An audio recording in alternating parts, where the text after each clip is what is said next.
Ini adalah rahasia tengah malam. Beranikah kau mendengarnya?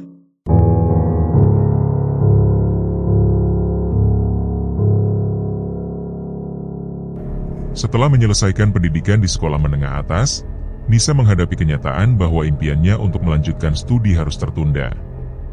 Keterbatasan ekonomi keluarganya memaksa Nisa mengesampingkan keinginannya untuk kuliah. Keputusan pun diambil, dia mulai mencari pekerjaan dengan harapan bisa membantu perekonomian keluarga. Selama sebulan penuh, Nisa telah melamar di berbagai tempat, namun keberuntungan belum berpihak padanya.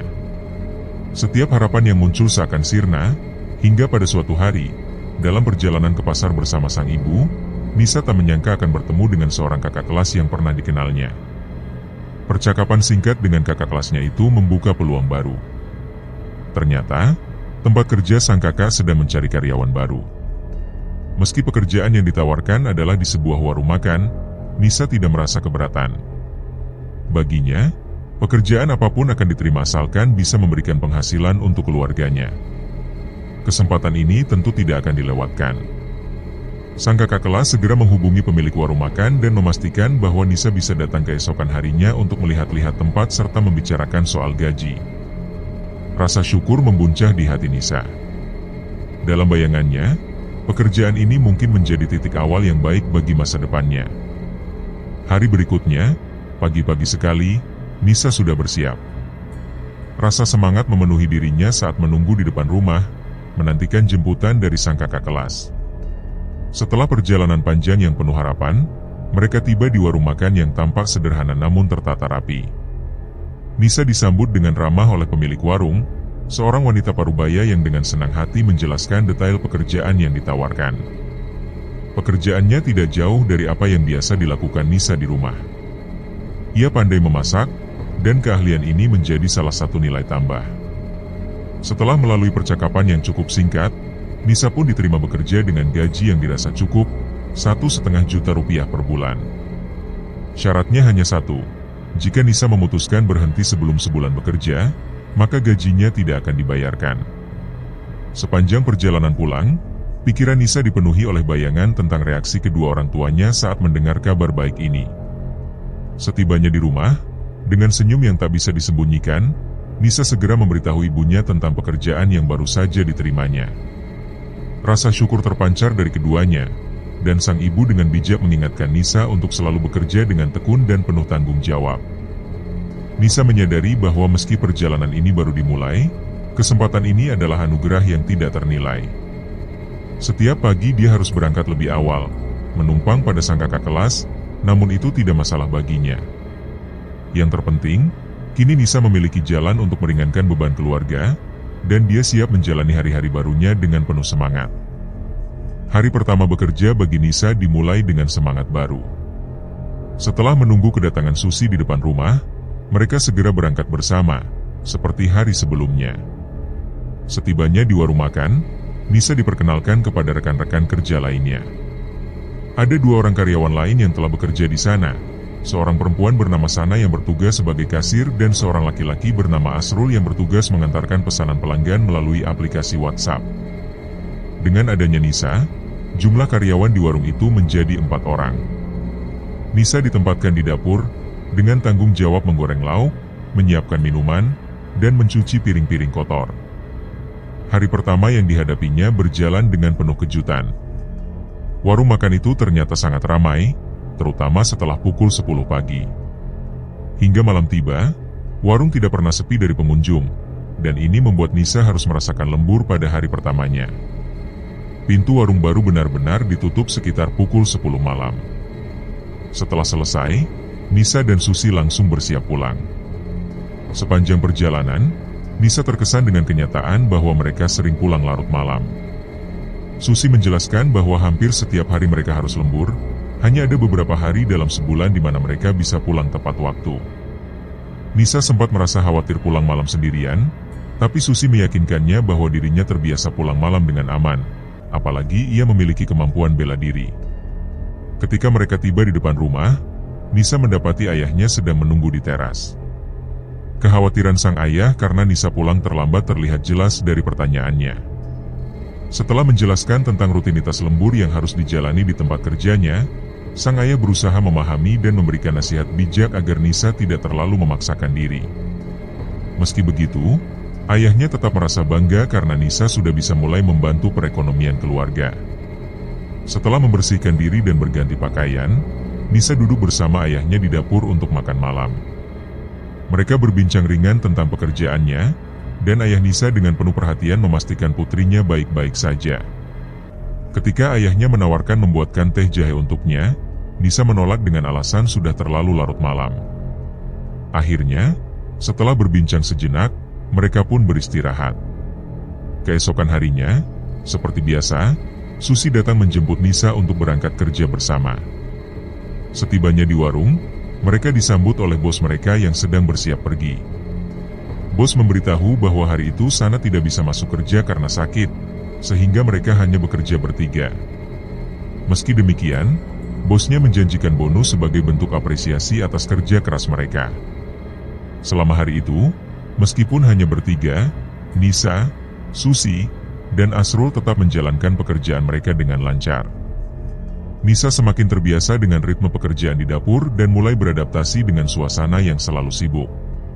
Meski sempat merasa heran mengapa mereka harus membeli makanan dari luar meskipun bekerja di warung makan, Nisa mengikuti aturan yang ada dan menjalani hari kerjanya dengan penuh semangat. Tanpa berkata apapun, Asrul segera mengambil kunci untuk membuka pintu lantai atas. Di dekatnya, Nisa yang sedang menyapu lantai, sesekali melirik ke arah Asrul yang mulai menaiki tangga. Tangga tersebut terletak tepat di samping toilet yang diperuntukkan bagi para pelanggan. Hanya dalam beberapa saat setelah kakinya melangkah ke atas, tiba-tiba Asrul berlari turun dengan raut wajah yang dipenuhi rasa takut. Sikap aneh Asrul langsung menarik perhatian Nisa. Ia sempat terpikir bahwa sesuatu yang ganjil baru saja terjadi di atas sana. Asrul, yang tak memberikan penjelasan panjang, hanya tergesa-gesa menyebutkan bahwa dirinya merasa mendadak ingin ke toilet. Alasan yang ia berikan terdengar tak meyakinkan, tapi Nisa tidak memaksanya. Diam-diam, dalam hati Nisa merasa bingung dengan tingkah Asrul yang mendadak berubah seperti itu. Tak lama setelah kejadian tersebut, Susi datang mendekati Nisa dan mengajaknya naik ke lantai atas. Tanpa banyak berpikir, Nisa menyimpan sapunya dan mengikuti langkah Susi menuju tangga. Meski suasana di lantai bawah masih tampak biasa saja, Nisa tak bisa menghilangkan rasa ganjil yang perlahan merayap di dadanya. Saat menjejakkan kaki di lantai atas, perasaannya semakin tak nyaman. Ada sesuatu di udara yang berbeda, membuat bulu kuduknya seketika berdiri. Ia menatap sekeliling, menyadari bahwa lantai atas jauh lebih kecil dibandingkan lantai bawah, hanya sekitar setengahnya. 2 kamar terlihat di sana, berdiri sunyi dengan pintu-pintu tertutup rapat. Susi menjelaskan bahwa salah satu kamar di sana digunakan untuk karyawan yang mungkin ingin menginap. Namun, kamar yang satunya, menurut Susi, selalu tertutup dan tak pernah dibuka. Penjelasan itu tidak sepenuhnya menenangkan hati Nisa. Ia hanya bisa mengangguk, mencoba mengalihkan perhatiannya dengan membantu Susi mencari barang-barang yang diperlukan di rak dekat kamar karyawan. Begitu barang-barang berhasil ditemukan, mereka segera turun kembali ke lantai bawah. Sesampainya di bawah, Asrul terlihat masih menunjukkan sikap aneh. Tatapan matanya seringkali melirik ke arah atas, seolah ada sesuatu di sana yang tak bisa ia lupakan. Meskipun Asrul berusaha bersikap biasa saja, Nisa dan Susi bisa merasakan ada sesuatu yang tidak beres. Saat Susi mencoba menanyakannya, Asrul hanya tersenyum aneh dan menghindar dari pembicaraan. Sikapnya yang seperti itu semakin membuat Nisa curiga, tapi ia tak berani memaksa. Hari itu pun berlalu dengan kesibukan di warung yang tak henti-hentinya melayani pelanggan. Namun, di balik semua rutinitas tersebut, perasaan Nisa tidak sepenuhnya tenang. Hingga sore hari, Nisa diminta oleh Sana untuk mengambil nampan baru di lantai atas. Permintaan ini sudah sering Nisa terima, karena ia adalah karyawan paling muda dan sering diberi tugas-tugas semacam itu. Tanpa keberatan, ia segera naik kembali ke lantai atas. Namun, kali ini suasananya berbeda. Begitu membuka pintu utama lantai atas, Nisa langsung disambut oleh aroma aneh yang tajam dan menyengat. Meskipun sedikit terganggu, Nisa tetap fokus mencari nampan yang diminta. Saat itulah suara batuk terdengar di balik punggungnya. Awalnya, Nisa berpikir itu hanyalah suara bosnya yang mungkin sedang berada di lantai atas. Tapi saat ingatan tentang pintu yang terkunci kembali muncul, darahnya serasa berhenti mengalir. Nisa ingat betul bahwa dirinya lah yang tadi membuka pintu, dan tak ada siapapun di atas selain dirinya. Dengan hati berdebar, Nisa menoleh ke belakang. Namun, tidak ada siapapun di sana. Ia merasa lega sejenak, tapi rasa lega itu tak bertahan lama. Saat ia kembali memandang ke depan, sosok putih melayang di depannya, seperti kabut yang menari di udara. Detik itu juga, Nisa tersentak dan berlari turun dengan sekuat tenaga. Ketika tiba di bawah, napasnya tersengal-sengal, dan Asrul segera menghampirinya. Asrul berusaha menenangkannya, meskipun masih dengan sikapnya yang misterius. Ia memperingatkan agar Nisa tidak bercerita kepada siapapun, terutama kepada bos mereka, dan berjanji akan menceritakan lebih banyak setelah pekerjaan selesai. Namun, hingga malam menjelang, kesempatan itu tak kunjung datang karena kesibukan di warung belum juga mereda. Saat warung akhirnya tutup sekitar pukul 11 malam, Nisa merasa sangat lelah. Susi, yang mengetahui keadaan Nisa, menyapanya dengan senyum hangat. Susi berbicara tentang rencana lamarannya minggu depan, dan Nisa berjanji akan datang bersama keluarganya. Meski malam itu terasa panjang dan penuh kelelahan, Nisa tahu ia masih harus pulang dan bertemu dengan ayahnya yang selalu menunggu di rumah. Saat tiba di rumah, seperti biasa, ayah Nisa sudah menunggunya di teras. Mereka pun berbincang ringan saat makan malam, hingga akhirnya Nisa memberanikan diri untuk menceritakan apa yang terjadi di lantai atas warung tempatnya bekerja. Ayahnya mendengarkan dengan penuh perhatian, memberikan nasihat bijak bahwa setiap tempat memiliki penghuninya sendiri. Ia meyakinkan Nisa bahwa selama tidak diganggu, mereka bisa hidup berdampingan dengan makhluk-makhluk tersebut. Kata-kata itu sedikit banyak membuat Nisa merasa lebih tenang. Keesokan harinya, Nisa kembali bekerja seperti biasa. Namun, perasaan aneh tentang apa yang terjadi di lantai atas masih membekas.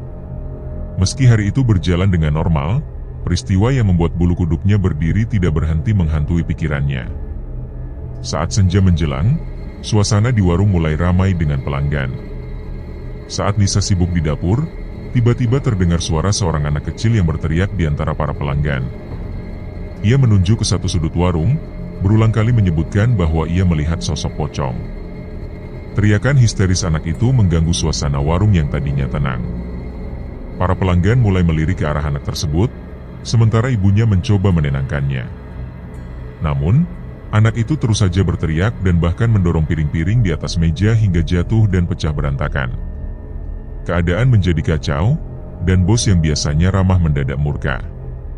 Setelah kejadian tersebut, raut wajah bos berubah, dipenuhi kemarahan yang tampaknya lebih dari sekadar kekacauan kecil di warungnya. Ada sesuatu yang lebih dalam, tersembunyi di balik sikapnya yang tak lagi sama. Hari itu, Nisa baru saja hendak naik ke motor milik Susi ketika Asrul memanggilnya, seakan ingin memulai percakapan penting. Namun, Nisa sudah menduga apa yang akan disampaikan Asrul, tentang penampakan di lantai atas yang sempat membuatnya takut beberapa hari lalu. Dengan santai, ia mengatakan bahwa ayahnya sudah menceritakan hal itu, membuat Asrul yang sempat bersemangat terlihat sedikit kecewa, meski ia masih berusaha tersenyum. Keesokan harinya, suasana di warung terasa berbeda dari biasanya. Sepanjang hari, pembeli yang datang bisa dihitung dengan jari, membuat bos terlihat semakin kesal dan seringkali mengomel tanpa alasan yang jelas. Akhirnya, bos memutuskan menutup warung lebih awal dan memberitahu semua karyawan bahwa mereka bisa libur keesokan harinya, karena ia akan pergi nyekar.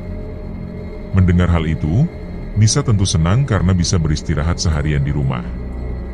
Susi, yang berencana berhenti bekerja setelah menikah, sempat menanyakan bagaimana rencana Nisa ke depannya. Nisa menjawab dengan tenang bahwa ia mungkin akan meminta izin kepada bos untuk tinggal di warung, mengingat jarak dari rumah ke warung cukup jauh. Meskipun Susi tanpa heran apakah Nisa benar-benar berani tidur sendirian di lantai atas, Nisa meyakinkan kakaknya itu bahwa dirinya tidak takut. Keputusan Nisa untuk tinggal di warung dimulai malam itu. Dengan membawa tas berisi pakaian, ia bertekad untuk melewati malam pertamanya di lantai atas, tempat yang selama ini sering dianggap angker. Namun, belum lama ia mencoba tidur, Nisa mulai merasakan kehadiran yang tidak diinginkan. Langkah kaki terdengar samar-samar, pintu terbuka dan tertutup dengan sendirinya, dan suara batuk mendekat ke pintu kamarnya.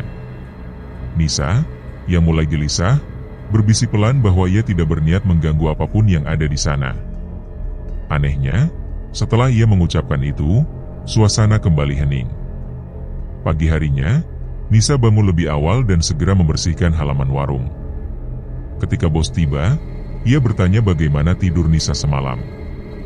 Nisa dengan cepat menjawab bahwa tidurnya nyenyak, meski ia harus berpura-pura tenang. Hari itu, warung penuh sesak oleh pembeli hingga larut malam, bahkan sampai dini hari. Setelah membantu bos menghitung uang, Nisa kembali ke lantai atas untuk beristirahat. Namun, begitu membuka pintu kamar, suara batuk kembali terdengar, kali ini lebih dekat. Tanpa berani menoleh ke belakang, Nisa langsung mengunci pintu dan merebahkan tubuhnya, mencoba tidur walau rasa takut masih menyelimuti. Tak lama setelah memejamkan mata, Nisa merasakan kasur di sebelahnya bergoyang, seperti ada yang naik ke atas tempat tidur. Saat ia melirik dengan setengah sadar, matanya bertemu dengan sosok pocong berwajah hitam legam yang berbaring tepat di sampingnya. Tubuh Nisa membeku, suaranya tertahan, tak mampu berteriak. Keringat dingin mengalir deras, sementara ia hanya bisa berdoa dalam hati. Setelah beberapa saat, pocong itu menghilang dan suara batu kembali terdengar. Perlahan, tubuh Nisa kembali bisa digerakkan, meski ketakutan yang ia rasakan tak kunjung surut. Sepanjang malam, Nisa tidak bisa tidur. Ketika azan subuh terdengar, ia segera keluar dari kamar dan turun ke lantai bawah. Di sana, ia duduk menunggu hingga pagi tiba, masih terkejut dengan apa yang ia alami.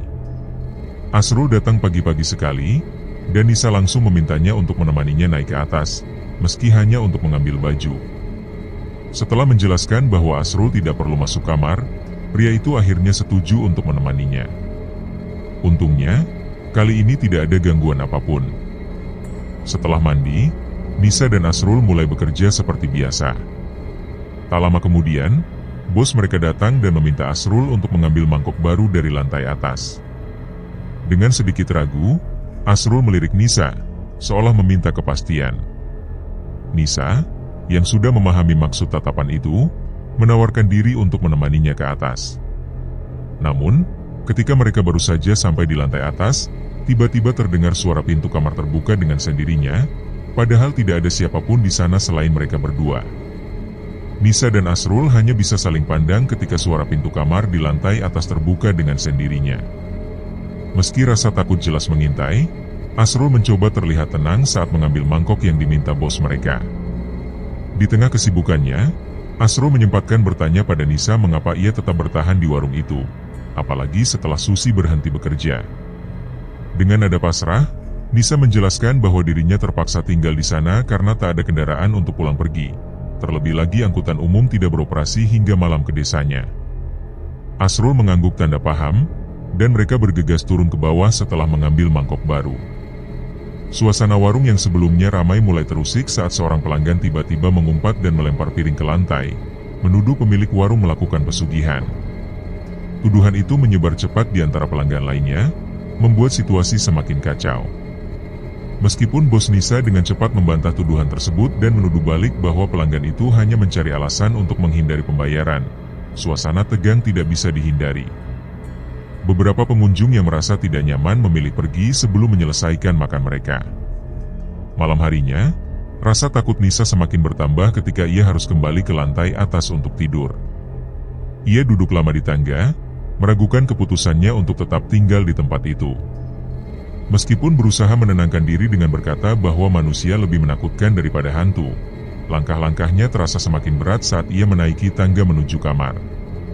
Sesampainya di depan pintu, suara batu kembali terdengar, kali ini diiringi dengan bayangan putih yang melintas dari sudut matanya. Tubuhnya mendadak kaku, dan air mata tak terbendung lagi. Dalam ketidakberdayanya, Nisa hanya bisa berharap kejadian buruk tidak menimpanya. Namun, ketika ia mendengar langkah kaki menaiki tangga, tubuhnya tiba-tiba terasa ringan kembali. Nisa menoleh dan melihat pria yang siang tadi menuduh warung itu melakukan pesugihan berdiri di belakangnya. Wajahnya masih tampak serius saat bertanya apakah Nisa baik-baik saja. Meskipun masih diliputi ketakutan, Nisa hanya mengangguk. Pria itu kemudian menceritakan bahwa apa yang dilihat Nisa bukanlah sekadar penampakan biasa. Menurutnya, pocong yang sering muncul di warung itu dipelihara oleh bos Nisa, dan lebih mengerikan lagi, Nisa mungkin sedang dijadikan tumbal. Nisa mendengarkan dengan cemas. Meski ia berusaha menyangkal tuduhan itu, pria tersebut menegaskan bahwa gangguan yang dialami Nisa berbeda dari yang dialami oleh karyawan lainnya. Ia menyarankan Nisa untuk segera berhenti bekerja di warung itu sebelum sesuatu yang lebih buruk terjadi. Tak hanya itu, pria tersebut juga menawarkan pekerjaan di tokonya, membuat Nisa semakin ragu. Apakah pria ini benar-benar ingin membantunya, atau justru memiliki niat jahat? Nisa merasa terjebak dalam dilema. Ia tidak bisa begitu saja berhenti dari pekerjaannya karena ia masih harus membantu keluarganya di kampung. Namun, ancaman yang diucapkan pria itu terus menghantuinya. Dengan sopan, Nisa menolak tawaran pria tersebut, mengatakan bahwa ia akan memikirkannya lebih dulu. Sebelum pergi, pria itu memberikan peringatan terakhir, mengatakan bahwa Nisa tidak seharusnya tidur di warung malam itu karena pocong bukan satu-satunya makhluk yang dipelihara bosnya. Setelah pria itu pergi, Nisa pun ikut turun, masih dilanda kebingungan dan ketakutan. Ia duduk di pinggir jalan, merasa tidak tahu harus berbuat apa. Malam semakin larut, dan ia mulai merasakan kelelahan, tapi rasa takutnya mengalahkan kantuk yang mendera. Tiba-tiba, sebuah sepeda motor berhenti di depannya, dan seorang pria yang mengendarainya bertanya apakah Nisa mencari ojek.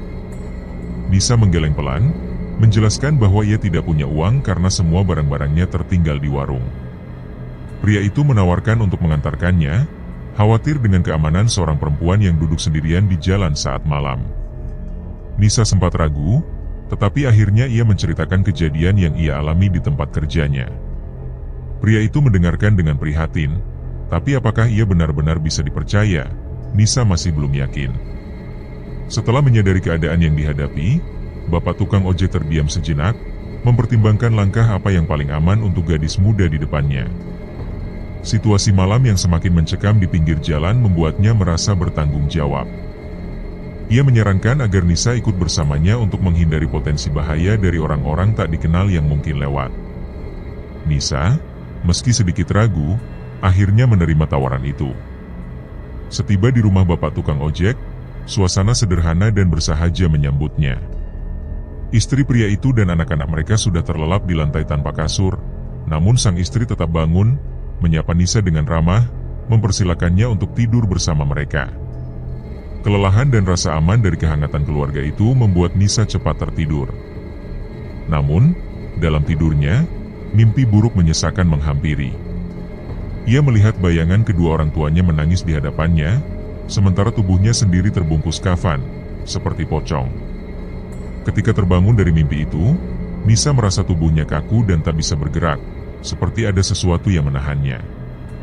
Ia berusaha keras untuk melepaskan diri, tetapi hanya mampu berkeringat dingin. Di sampingnya, istri Bapak tukang ojek menyadari sesuatu yang aneh terjadi dan segera membangunkan suaminya. Mereka mencoba membantu Nisa, namun tubuh gadis itu tetap kaku tak bergerak. Situasi semakin menegangkan ketika Bapak tukang ojek keluar rumah sejenak dan kembali membawa seseorang. Nisa merasa seseorang menyentuh kepalanya, dan perlahan, tubuhnya yang semula kaku mulai terasa ringan kembali. Rasa lega merayapi dirinya ketika akhirnya ia bisa bergerak lagi. Di sekelilingnya, Bapak tukang ojek dan istrinya masih terlihat khawatir, namun mereka berusaha menenangkan Nisa, menyarankannya untuk istirahat dan memastikan akan mengantarnya pulang esok hari. Keesokan harinya, seperti yang dijanjikan, Bapak tukang ojek mengantar Nisa kembali ke warung untuk mengambil barang-barangnya. Namun sesampainya di sana, situasi berubah tegang. Bos warung langsung memarahi Nisa karena meninggalkan tempat tanpa mengunci pintu lantai atas, menyebabkan seseorang bisa masuk dan mengacak-acak kamar yang terkunci. Kesal dan kecewa setelah dimarahi habis-habisan, Nisa memutuskan untuk berhenti bekerja di warung itu. Sepanjang jalan pulang, air mata mengalir di wajahnya, bercampur rasa sedih karena kehilangan pekerjaan dan sakit hati akibat tuduhan yang dilontarkan padanya. Sesampainya di rumah, Nisa mendapati ayahnya yang hendak pergi ke ladang. Dengan raut wajah lelah, ayahnya menyambut kepulangan Nisa dengan kelegaan. Namun suasana segera berubah ketika bapak tukang ojek menyampaikan kabar buruk yang didengarnya semalam. Menurut seseorang yang ia bawa untuk membantu Nisa, ada beberapa makhluk halus yang mengikuti gadis itu, karena ia telah dijadikan tumbal oleh seseorang. Ayah Nisa terkejut dan sulit mempercayai apa yang dikatakan, namun rasa khawatirnya perlahan menguasai pikiran. Saran dari bapak tukang ojek itu pun disampaikan, mengingatkan agar cermin dan gunting diletakkan di dekat kepala Nisa saat tidur. Bahkan kelambu hitam disarankan untuk menutupi tempat tidurnya, dengan harapan makhluk halus itu tidak dapat melihatnya.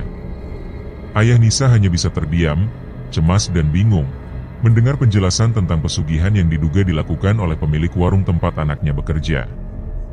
Meskipun sulit diterima, ia harus melindungi anaknya dari bahaya yang lebih besar. 3 hari kemudian, bapak tukang ojek kembali dengan kabar mengejutkan. Pemilik warung tempat Nisa bekerja dikabarkan telah meninggal dunia akibat kecelakaan. Bersamaan dengan itu, bapak tukang ojek menyampaikan pesan bahwa Nisa harus bertemu lagi dengan orang yang pernah menolongnya, karena aroma tumbal masih melekat pada dirinya dan bisa mengundang lebih banyak gangguan makhluk gaib. Tanpa berpikir panjang, Nisa dan keluarganya menyetujui permintaan tersebut, berharap masalah ini bisa segera diselesaikan. Pada hari yang telah ditentukan, bapak tukang ojek datang bersama seorang pria, yang ternyata adalah orang yang sempat membuat keributan di warung beberapa waktu lalu. Pria itu mengaku bahwa ialah yang mengatur segalanya malam itu, termasuk membawa Nisa ke rumah bapak tukang ojek. Meski tindakannya menyebabkan Nisa dimarahi oleh bosnya, pria itu menyatakan bahwa tanpa melakukan itu, nyawa Nisa mungkin tidak akan selamat. Pemilik warung, yang akhirnya meninggal akibat ulah peliharaan gaibnya sendiri, telah merencanakan sesuatu yang lebih buruk untuk Nisa. Nisa dan keluarganya masih terdiam mendengarkan penjelasan lelaki yang baru saja membantu mereka. Suasana hening, tetapi penuh dengan rasa syukur yang terpendam dalam hati. Setelah beberapa saat, lelaki itu meminta air putih, dengan nada lembut namun tegas. Ibu Nisa bergegas ke dapur, mengambil sebotol air seperti yang diminta, lalu menyerahkannya kepada lelaki tersebut. Lelaki itu kemudian menjelaskan bahwa air ini telah didoakan khusus untuk menghilangkan segala bentuk gangguan yang selama ini mengintai Nisa. Ia meminta Nisa untuk meminum 3 teguk air tersebut, sementara sisanya digunakan sebagai campuran untuk mandi. Dengan kesungguhan hati, Nisa mengangguk, meskipun pikirannya masih penuh dengan kebingungan dan rasa lega yang perlahan mulai meresap. Sebelum pamit, lelaki itu menawarkan Nisa pekerjaan di toko pakaiannya di pasar, sebagai bentuk bantuannya yang berkelanjutan. Namun, Nisa dengan halus menolak, mengatakan bahwa ia ingin istirahat dari pekerjaan sementara waktu. Ia masih butuh waktu untuk pulih dari segala trauma yang ia alami belakangan ini. Ayah Nisa mengucapkan terima kasih yang mendalam kepada lelaki itu, merasa bahwa hidup anaknya telah diselamatkan dari ancaman yang tak kasat mata. Lelaki itu hanya tersenyum dan menyatakan keikhlasannya dalam membantu, sebelum akhirnya meninggalkan rumah mereka. Hari-hari berlalu, dan sedikit demi sedikit Nisa mulai merasakan kedamaian yang lama hilang. Gangguan yang dulu kerap menghantuinya, kini tak lagi muncul. Ketakutannya setiap kali malam tiba perlahan sirna, digantikan dengan rasa tenang. 2 bulan setelah kejadian tersebut, keluarganya memutuskan untuk menjual sawah satu-satunya milik mereka. Hasil penjualan itu digunakan untuk merenovasi rumah dan membeli sebuah motor, memberikan sedikit kenyamanan dalam kehidupan mereka. Sebagian uang hasil penjualan sawah itu diberikan kepada Nisa, yang kemudian digunakan sebagai modal untuk memulai usaha kecil.